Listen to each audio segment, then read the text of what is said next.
The West Virginia Mountaineers went all in on the offensive line, and I happen to know a thing or two about just how all in they went. Let's reveal it and let's talk about it. You are Locked On West Virginia, your daily podcast on the West Virginia Mountaineers, part of the Locked On Podcast Network, your team every day. What's up, guys? Welcome back in. My name is Mountaineer Paul. I am your host around here. Welcome back into Locked On West Virginia, baby. What we're talking Mountaineer again tonight, we're talking Mountaineer football as always, guys, and we're excited to be doing it, man. Why wouldn't we be? Thanks for being here with us as we dive into another one. Going to be brought to you by FanDuel. Right now with FanDuel, it's $5 that'll make you come holla. But if you're new around here as a customer, just bet $5 and you'll get $200 in bonus bets. That's if you win that first $5 bet. But you can't win if you don't play, so make sure you head to FanDuel.com to get started. I am not alone. As usual, I've got a guest when I'm on days like this. And for the second time today, Cold Country, Tyler Cobb, man. Welcome back in again, brother, as we dive into another topic discussion. It's good to be back on here again for another time today. Like you said, we're talking West Virginia football, so it's hard to not be happy. Absolutely. Like when I say nobody obsesses about West Virginia like I do, I mean it. Like, and I prove it. Usually, I try anyways. It's an addiction. But it replaced a really bad one that I had. So I think that's a good thing, right? For 7 years now. So let's dive straight in, man. This was your idea for this show, and I wanted to give you credit. It was a good idea. I have some intel on kind of the behind the scenes of some of this because as people that watch this show know, I've had a couple different agents on the show, and that was been my kind of like, one of my bigger intel gathering sources this off season was speaking to agents and figuring out, where guys were going potentially, what the kind of bag were they possibly getting and that kind of thing. So in West Virginia's case, the underlying question is, I changed the thumbnail from did West Virginia overpay to spending big, because they did spend big. But the underlying question is still, did they overpay? Let's get your general sense before we get into the financial aspects of this as far as the specific numbers. What does your gut tell you? Gut says no, mainly because the offensive line play was so bad last year and it needed to get better, right? You bring in a ton of different pieces from a ton of different places and a ton of different backgrounds, and they all have with the exception of the high school guys, the guys you bring out of the portal, they all have a ton of experience and a lot of snaps under their belt. And so bringing in that many guys with that many experience, there's obviously a goal there, and it is to make sure that your offensive line is never as bad as it was last year. And I think that we saw last year that you cannot have bad offensive line play, at least that bad of offensive line play, and have a successful season, no matter how good your players are, right? Like, I think everybody would agree that Cam Vaughn was still an elite playmaker. Scotty Fox came on there a little bit at the end of the year. And you had Jaheim White obviously go down, but you still had Jaheim White at the beginning of the season. Dior Hubbard showed some promise. Sear Bauer showed some promise. You had some playmakers, but you weren't able to get anything else done on the offensive line. So as long as the offensive line is bad, you're not really going to do much. And so going out, even if you did spend a little bit more than you'd like to, I wouldn't necessarily say you overpaid, because you filled a massive hole on this team from last year. I agree 100%. I think these guys deserve a bit of an introduction, right? Each guy, and we can kind of go through it. I think there's 6 main pieces that, in my opinion, you could say are the ones that cost the most money. And that's Kevin Brown. That's Amari Grayson. That's Cameron Griffin. That's Devin Vass. That's Carson Cassidy. Wes King, right? I think those are the guys you look at, and potentially a Jonas Muya or someone along those lines, or a Lamont. What was the guy I said earlier? Deshaun Woods. Deshaun Woods. One of those 7 or 8, but the 6 I just talked about are the top 6, and financially speaking. So, as far as I know, well, let me back up first. Obviously, it started with Kevin Brown, right? West Virginia paid for Kevin Brown to come to West Virginia. That's just fact. When it comes to high school players, the financials aren't as big as the portal. So we're not talking about $500,000 here, but we are talking about a substantial amount for a high school player. So West Virginia did what they had to do to get the kid in the doors, and very likely he will be a starter, right? I think he's got a chance to be right there contending as a starter.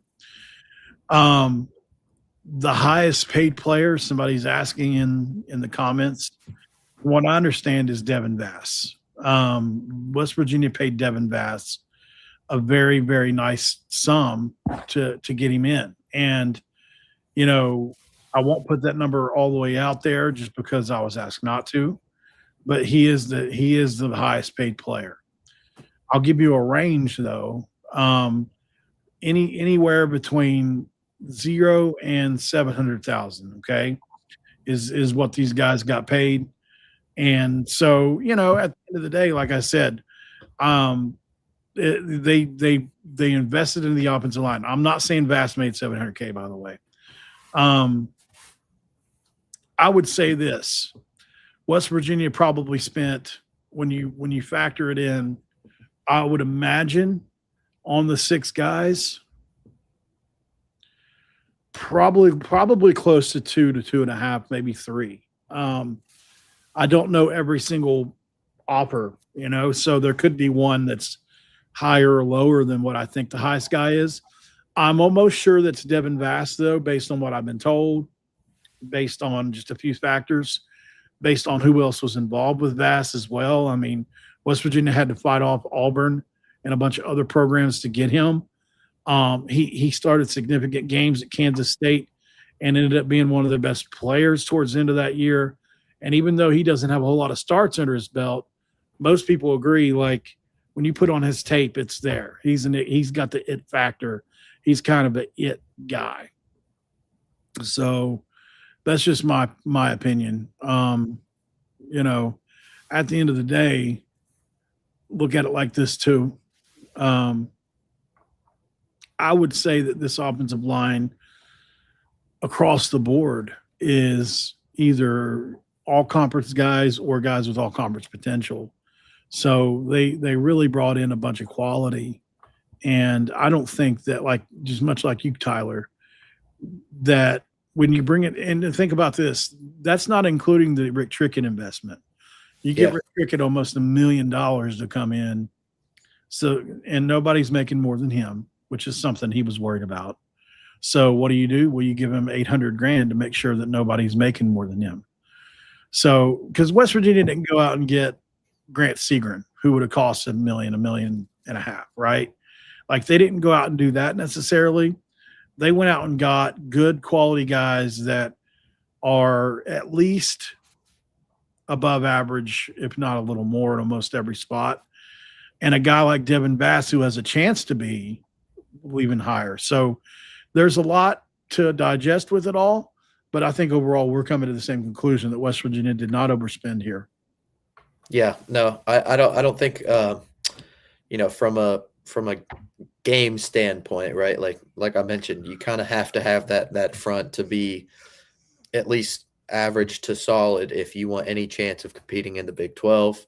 Right. And West Virginia set out to do that, and it's about as simple as that. The main question, that came to my mind when you talk about did they overpay is, they bring in those 6 guys. And then they also bring in Jonas Maya, Deshaun Woods from the high school class that were pretty highly regarded recruits. And then you Right. also retain Livingston, Cray, Agbo, and Isosa. That's what, 10, 11 guys. Yeah, Obviously, I you mean, if really you need a count 2 to 3 that, deep. sorry, I need to talk over you. No, you're good. Obviously, you need a 2 to 3 deep, but a lot of those guys, if not most of them, could be starters at the P4 level somewhere. And so could you have given up going for one of those and put it in somewhere else? Like let's say, I'm not saying we shouldn't have gone after, just throwing the name out there. Say you didn't go after Carson Cassidy because you were confident in Kevin Brown's ability to start out of high school immediately, and instead of bringing in Carson Cassidy, you go pick up an extra DB that you're confident could start on the defense. Right. Yeah, I mean, after last year, I think here's the thing, man. You've got a chance at a successful season if you can get the O-line truly right. Right?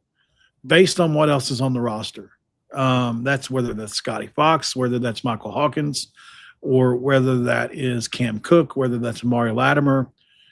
Those guys are all going to figure it out around the offensive line. If your offensive line is bad, just like we saw last year, you're stuck at a moot point. West Virginia had some skill talent last year, quite a bit, actually. West Virginia had a pretty decent tight end last year. West Virginia had running backs last year, even after we had injuries. Even Dior Hubbard was pretty good at times. Like, if you had a good offensive line, those guys would not have gotten hurt as badly or as easily as they did.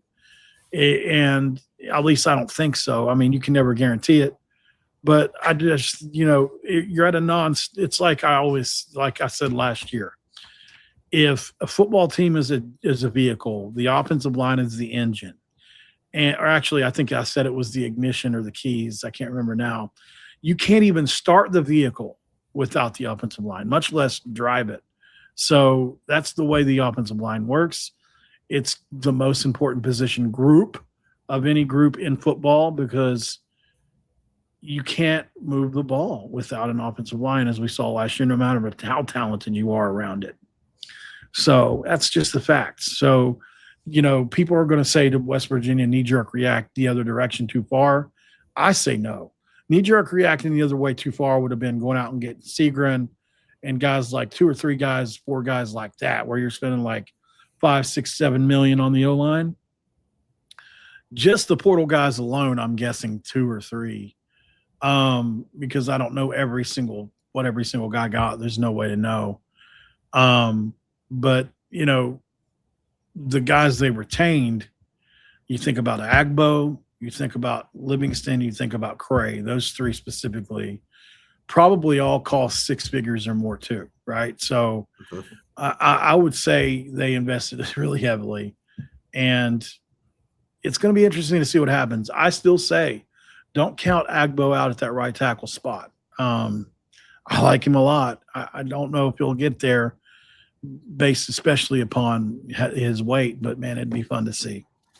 And Trickett's not afraid to rotate guys. So, that's the other part. You're right. You can only have 5 guys on the field at once. Well, Rich Rod put 9 out there at one point last year, but typically you only have five on the field at once. But Trickett's not afraid to rotate those guys. So even having 7 to 8 guys that you're confident could start isn't going to hurt, because if they rotate them in and out like I expect Trickett will do, it's not going to hurt. Yeah, agreed, man. Let's go to break on that note. We've got some other stuff to talk about, obviously. We'll talk a little more football. We've got time. And then we'll also talk about Miles Sadler and the tear he's on right now. 14 steals in a game is insanity. We'll talk about that next.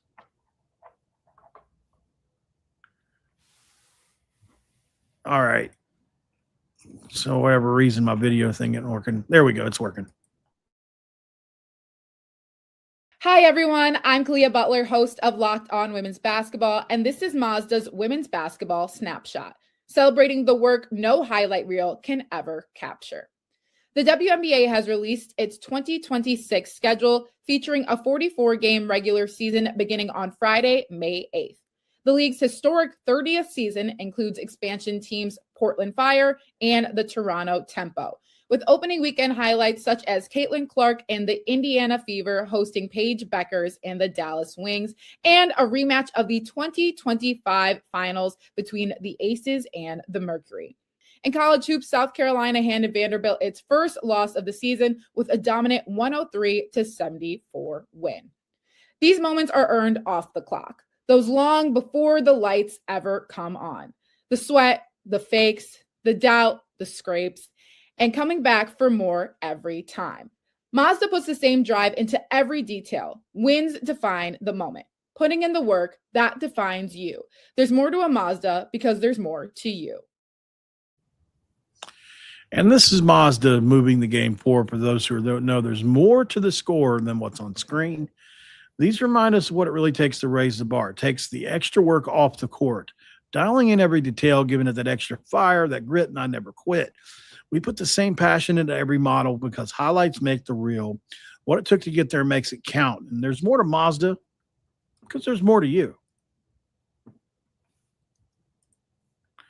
And it's segment 2 where I'm going to crack a do to Tyler Cobb. Tell us where you're at, man. I appreciate the little do cheers there. We are at Cold Country WVU over on X. We're pretty active on there, but then we also do the Cold Country podcast on both YouTube and Spotify at the Cold Country podcast. So we talk about West Virginia sports, football, basketball, a little bit of Big 12 and national college football as well. So go check us out at the Cold Country podcast. I'm a climate activist. You guys are able. You believe in coal. That's just what we are, man. West Virginia, Cold Country podcast. I like it. I'm going to allow that. Yeah, man, I appreciate you for coming on. I just like having fun. Okay, so I wanted to kind of look at a couple things really quick before we go into the next topic. You know, my thoughts, I wanted to know your thoughts on a couple guys. So you mentioned Wes King earlier. We watched some tape in between shows. Do you still feel the same about Wes King? Do you still feel like he's got the potential to be the starter?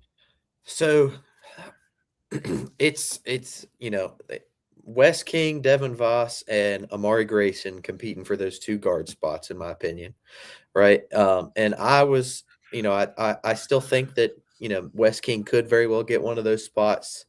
I'm gonna say that Amari Grayson looks the best out of the 3, despite him coming up from a G5 school.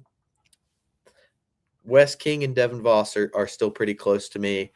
Not allowing a sack in 1,750 snaps kind of speaks for itself.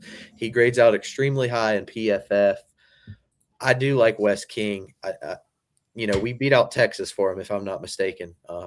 However, like you said, you beat out Auburn for Devin Vass, so maybe it ends up being, and there's 60 or 70 plays of Devin Vass just whipping Utah. Yeah.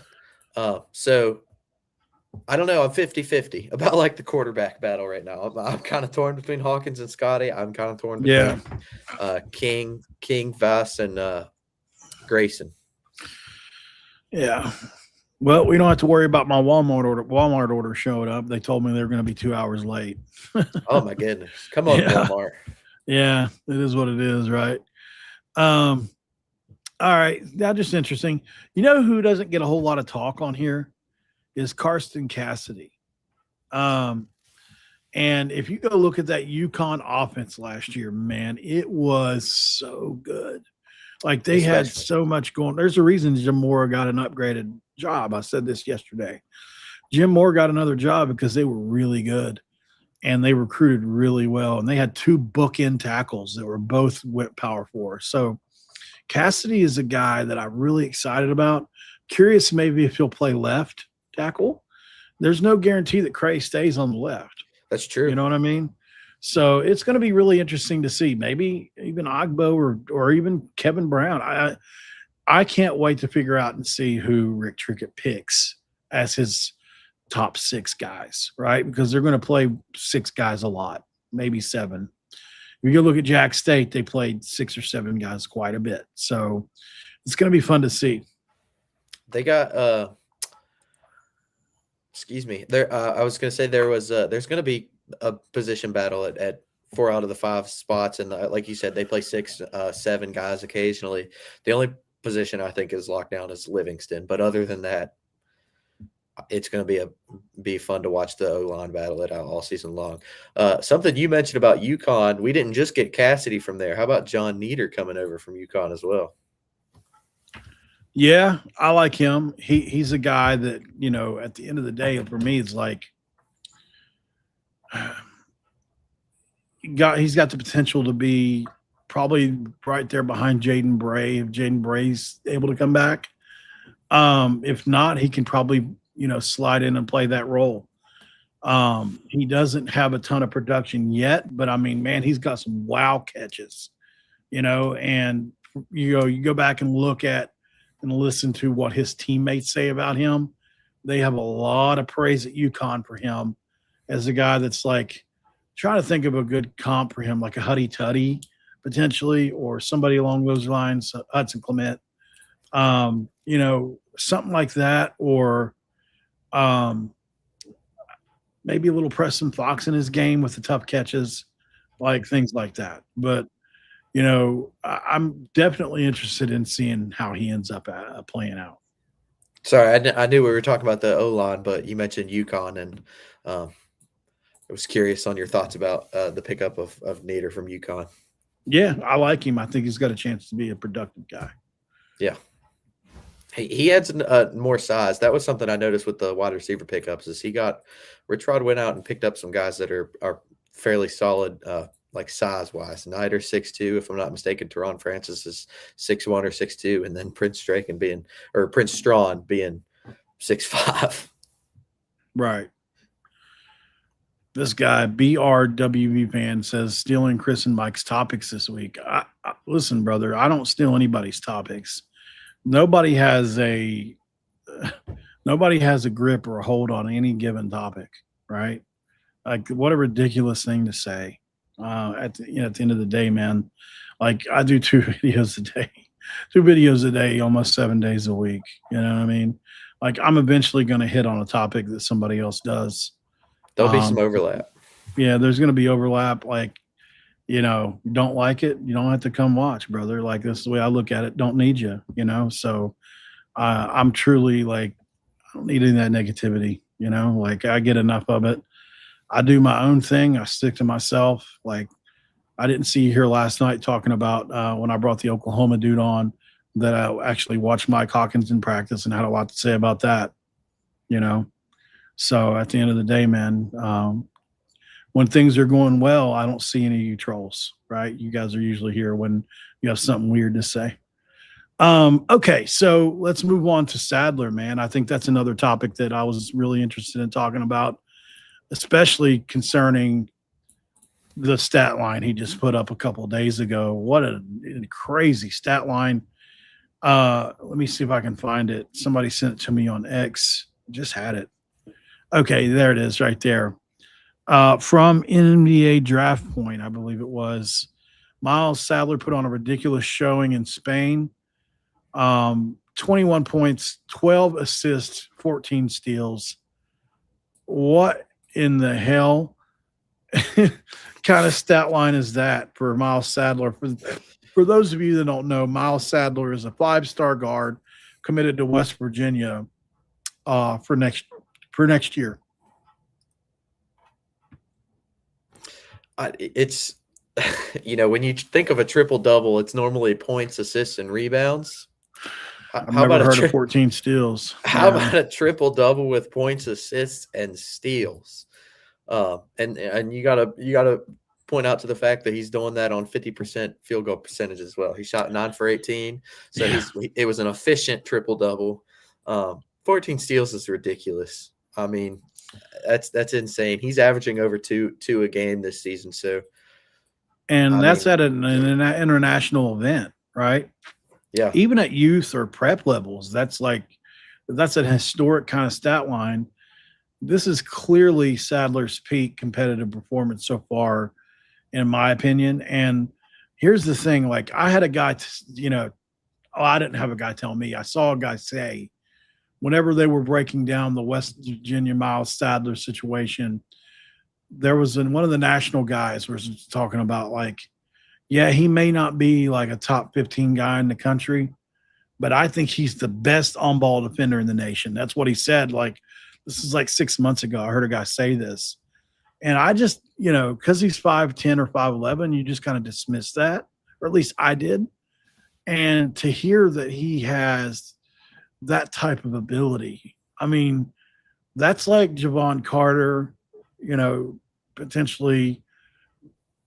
I mean, God, you don't ever want to throw Javon Carter in anybody, but as a 5-star coming in, I don't think it's too lofty for him. I think he's got the potential. He's an incredible perimeter defender. Yeah. I mean, what hands? Incredible.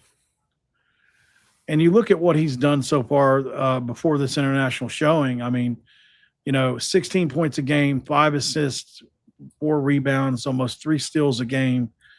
He's a McDonald's All-American candidate. Don't see why he won't make that. In the IBL, he did a similar thing, 15 points a game, 6 assists per game, 2 steals per game. I'm rounding up for a couple of those. I think this isn't just about the box score. Like, his game ticks multiple really rare boxes. He's got that elite playmaking, facilitator. He's got vision. He drives the offense well. 12 steals in Spain is insane court awareness. The defensive instincts, man, or was it 14 steals? It's 14. 12 assists, 14 steals. 12 assists, 14 steals. So, like, I don't know how to quantify it, but like defensively, he's going to be a plus player for you at 5'10", 5'11". That's not always the case. Like, it's just not. And you look at him, and Ross Hodge has proven that he can have elite or really good defenses with undersized players. This year's defense is a top 50 defense, and you've got Honor Huff on the court. I think a lot of what Ross Hodge's defense is, it's schematic, right? It's just what you're not giving up, and you're not giving up to paint. And then you bring in certain enough players that you can pull that off, and you can have a little bit of a detriment in other places. I think I'm going to be so fascinated next year by the Amir Jenkins Miles Sadler combo, because who do you play as the pure point guard? Like, how can you not play Sadler as your pure point? Does that mean Amir Jenkins, a 4-star top 100 player, is going to be a backup? Or does that mean Amir is going to be your starting point guard and you play Sadler off the ball? Like, it's a great problem to have. And, oh, by the way, Whitty is also a McDonald's All-American candidate, and he's coming in next year. And, oh, by the way, Alio Doom is another 4-star top 150 guy. And, oh, by the way, you're looking at another 5-star guy in Paul Usamori that could potentially come. The basketball staff is killing it. Obviously, the connection there with Yusuf Ali is playing a little bit of a factor, and hopefully that will help us be able to hold on to Sadler before he actually gets enrolled here at West Virginia. But, I mean, the talent that the roster will have on it next year, assuming everything goes as planned, is unreal. And we were talking about Sadler a little bit, his playmaking and his defensive capabilities on the perimeter. He's an efficient shooter as well. In that second game in that the Advanced Global Cup, he had 17 points. 5 of his made field goals were 3-pointers on an efficient night. So he can shoot the ball as well. And so you obviously lose Huff, and then you bring in Sadler. I feel like that primary ball handler has to go to Amir, or it has to go to Miles Sadler, in my opinion. Yeah, I just don't want to lose Amir either. I think Amir's going to have a great year 2 jump, because offensively he's still trying to figure it out, right? Yeah. He was a good offensive player in high school. He's got some talent at the mid-range. He can kind of get it around the rim a little bit. He's got some speed. I think he can shoot it if he would just attempt more. but he hasn't got. If he can develop a 3-point shot, that's how Amir Jenkins can help us the most, right? Because teams just play off of him, and it really takes away from his dribble drive ability. So if Amir Jenkins can, and he's got the form, he's already made a couple this year. Like he hasn't attempted many, but if Amir can develop that 3-point jump shot, I do believe he can be really, really good, and we need him to be, right? So it's going to be so interesting. Outside of Amir, who else can return next year? It's not a lot, if I'm not mistaken. Yeah. I'm trying to think. I wasn't sure. Because OBO Hall is gone, if I'm not mistaken. Right. Is Lorient back or no? Belo should be back, I think. So let's do some. Just pull it up, yeah, because I can't remember everything. I'm trying to put together in my head. Man, that would be just such a boon if Belo could be back. Belo is a senior, unfortunately. I thought he was. Yeah. Yeah. Chance Moore is gone. Floyd is gone. There's a lot of seniors on the team, unfortunately. I believe Eagle Staff is a senior as well. Yeah. He is. So like your starters are pretty much all gone. DJ Thomas is a freshman, so he should be back. Yeah. You already talked about Amir Jenkins. Jackson Fields. Right. Jackson Fields is a TBD.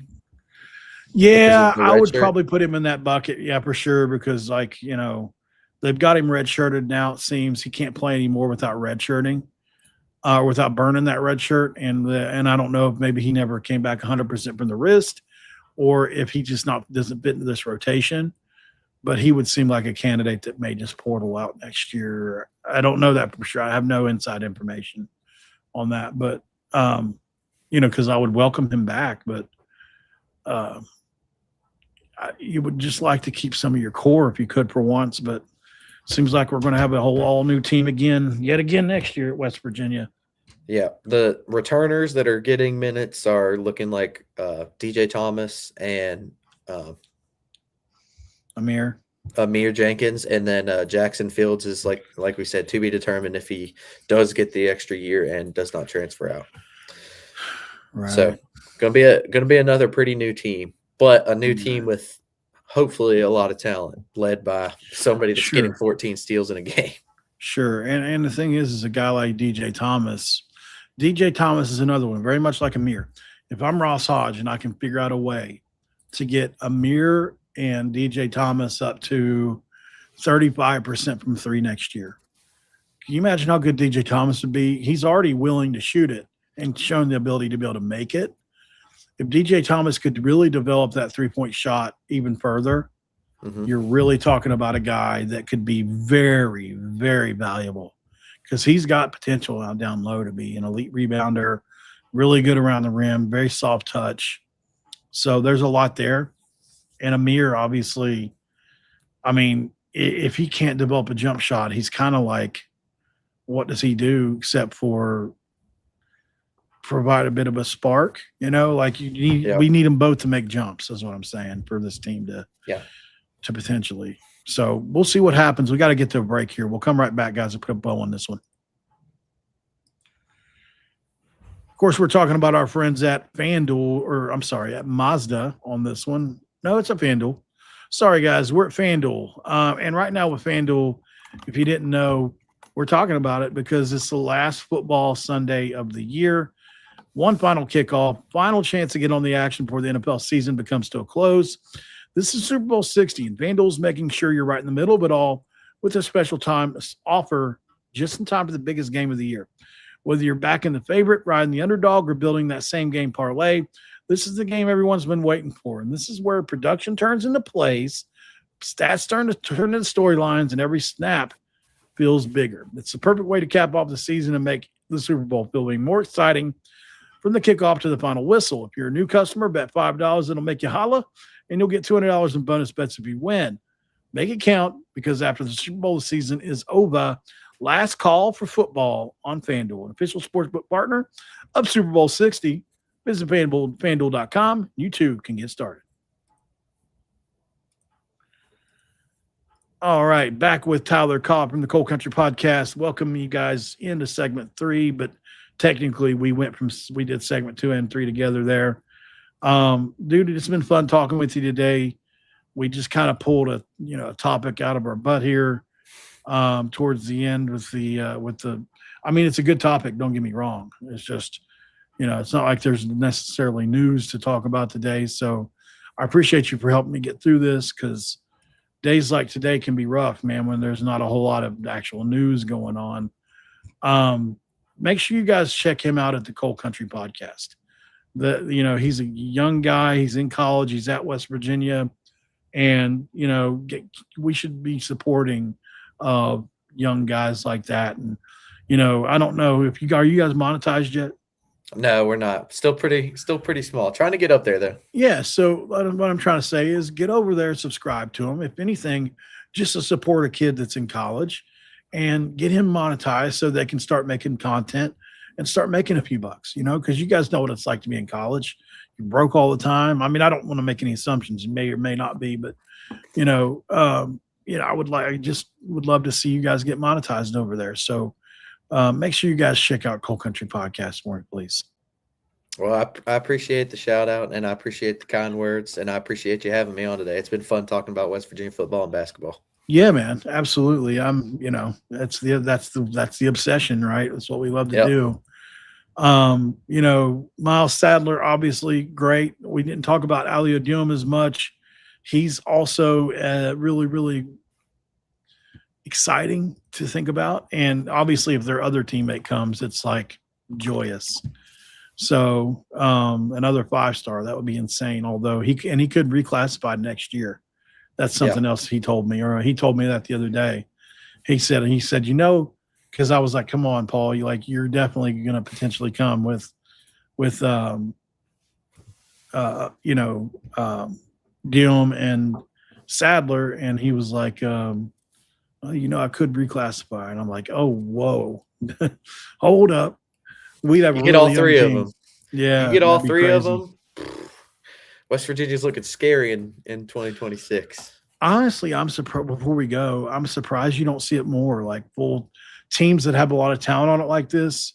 Surprising that they don't all end up at the same place more often. You know what I mean? Like when I was in school, I never wanted it to end with my teammates. Yeah, you typically want to keep on playing with the guys you've been playing with. Yeah, but that's where money comes into nowadays. It's like not the same, really. So that's true. All right, guys. We thank you so much for being here, like I said, and I will be back tomorrow with more. Thank you for the support and everything, and make sure you're checking out Locked On College Football with our guy Spencer McLaughlin, who does an excellent job there. Truly one of the best in our business, and not kidding. Along with, like with Drake, he's very similar to Drake in a lot of ways. He also does Locked On Ducks as well. Lucky MFer. What a show to have. Talk about some talent coming in. Yeah, man. They've got all kinds of portal auditions every day, and they're usually in the playoff. But I wouldn't trade with him. And that's all we got, guys. I guess we'll be back tomorrow and have a good time after the game and everything. So hopefully West Virginia gets that dub tomorrow, and we can talk about that win over Baylor. Until then, I'm out of here. For Tyler, from me, don't forget to cue those country roads.